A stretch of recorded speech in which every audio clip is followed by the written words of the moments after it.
If you've ever checked in with your challenge student and heard them say, "Back off, Mom. I can do this by myself," then you need to keep watching.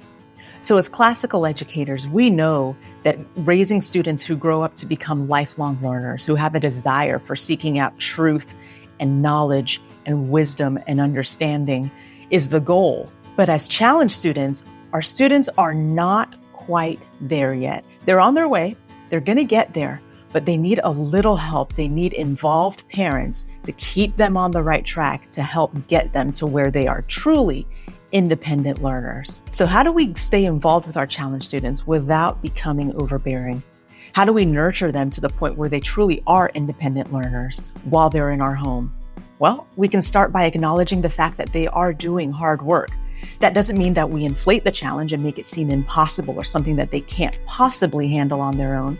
But it does mean acknowledging that there will be things that you are asked to do. There will be things that you are learning that may be a little bit too much for you. And that's the point, because asking for help is part of learning.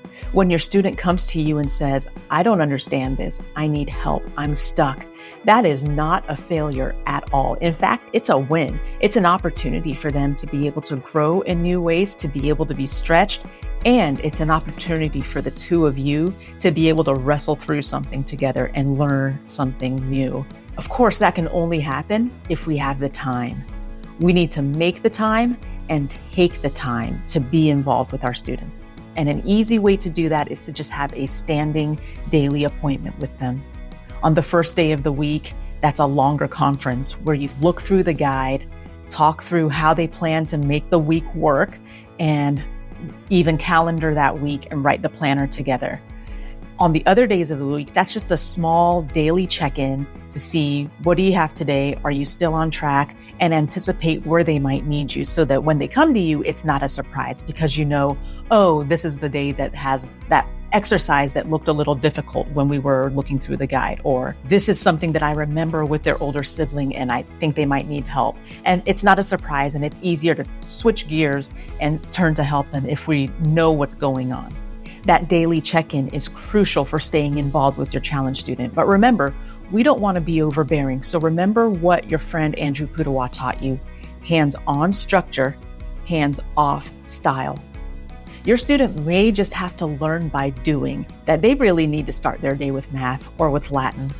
They may learn that, listening to music while you're working on this exercise is probably not the best idea. But if you just tell them and you demand that they structure their day in a specific way, they lose the benefit of really figuring out how they best learn or the best ways to do something. So there might have to be a few weeks where they realize that this is taking longer than they want it to, or there were more mistakes on this than I thought. And in another daily conversation, say, do you think it might be because of this or that? And then they can really own that and really know that this is the best way for me to structure my day. And who knows, they might surprise you. There might be something that you think, oh, this is definitely not the way to do it because it's not your personal style. But it might end up being theirs and they might thrive doing that. So hands-on structure, hands-off style. Communicating with your child every day is important, but it's especially important on that final day, the day before seminar. It doesn't have to be a big, long conversation and a checklist and everything. It can be just a short 30-second conversation. How are all your assignments? How are all your tasks? Do you feel confident? Are you ready? Is there anything I can do to help you get ready for seminar? And then at the end of that day, that's when you check and make sure that all the papers are printed if they need to be printed, all the books are present and accounted for and ready to go to community the next day, and that any conversations that they'll be having with their challenge class, that they've had them with you first. That's so important, and our students really need us in that way.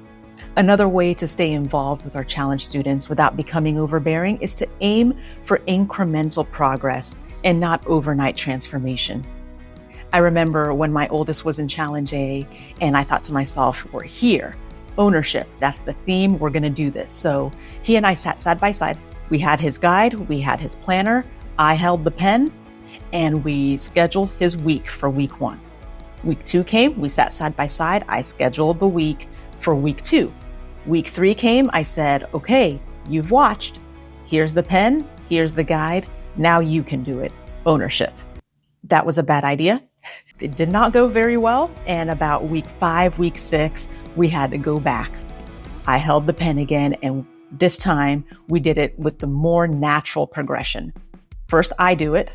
Then he watches me do it. I talk him through it. And then we do it together. And then I hand the pen to him, but I'm still there. And I watch him do it. And now that same child is a Challenge 3 student, he has the pen, he makes the plan, and our weekly check-in on that first day now looks like he shows me his guide and he shows me the planner he's already made, and he fills me in on why he did it that way and lets me know what he needs from me. But that happened over years. It did not happen over weeks, and it's so much better that way now. Tip number 4, and if you've been around classical conversations for any amount of time, you've probably heard this before, but it bears repeating. Inspect what you expect. Inspect what you expect. Now, the implication here, of course, is that you've set expectations and that you've communicated those expectations. Don't skip that part. Assuming that's done, what does it mean to inspect? Well, for instance, if the expectation was for them to finish reading a book for exposition by a specific date, and that date rolls around, the absolute wrong thing to do would be to just assume it's done and never check in and just move on. A less clear wrong thing to do would be to ask if the book is finished, and they say yes, and you say okay, and you move on. It seems like an okay thing to do, except that's not our role as a classical educator. Remember, our goal here is formation. Our goal here is wisdom. And so once they finished reading a book, what makes them wise? What is that next thing that they need? Well, it's that conversation with us where we see what they got from that book, where we challenge them on some things that they notice. We had that conversation with them. Now, there are several ways that you can go about doing this. One way is to also have it read yourself by the time that you expect them to be finished, if it's a book you've never read before. If it's not something that you're able to do that specific year, maybe you have some younger siblings, maybe there are some other priorities. Well, another thing that you could do is to go on CC Connected and listen to the book club about it. You can listen to some of our CC leaders have a discussion about that book and show you some of the greater themes of it and some good questions that you can have with your child. Another great way is to use the Words Aptly Spoken series. And these have discussion questions, they have summaries. This is a great way to check in with your child, and you can really inspect what they got from the book and be able to prepare them for the conversations that they'll have in seminar. So don't forget, inspect what you expect. And that leads to the final and perhaps the most important tip for staying involved with your challenge student, and that is communication. It's called classical conversations after all, not classical checklists. Communication is so important because we need to help our students be able to practice those 5 core habits. They need to have those 5 common topic conversations, and they need to grow in the 5 canons of rhetoric. And that doesn't happen by themselves. It happens in communication with other people, first beginning with us as the first and most important teacher in our child's life. And then also that conversation prepares them for the conversation that they have in seminar with their director and with the rest of the students in their class. So not just communicating with your child about their expectations and their needs, but also communicate with their director. Ask your child's director, what do you see my child doing in class? How are they growing? How are they shining? What are some things they're doing well? And what are some ways that you can see them growing? Where do you think they might be struggling that they might not be showing at home? So that's so important in being able to raise independent learners, to lean into community and to have that discussion and have that partnership with your child's director. And of course, anytime that you receive compliments for your child, anytime that someone notices them or catches them doing something well, pass those compliments on to your child. Because as they're doing hard things, they need that positive feedback from you, and they need that positive feedback from their peers. All right, that was 5 tips for being involved without being overbearing. Which of these was your favorite? Which of these can you start putting into practice right now? Or did I leave something out? Let us know in the comments. Remember, learning is a lifestyle, so be an everyday educator.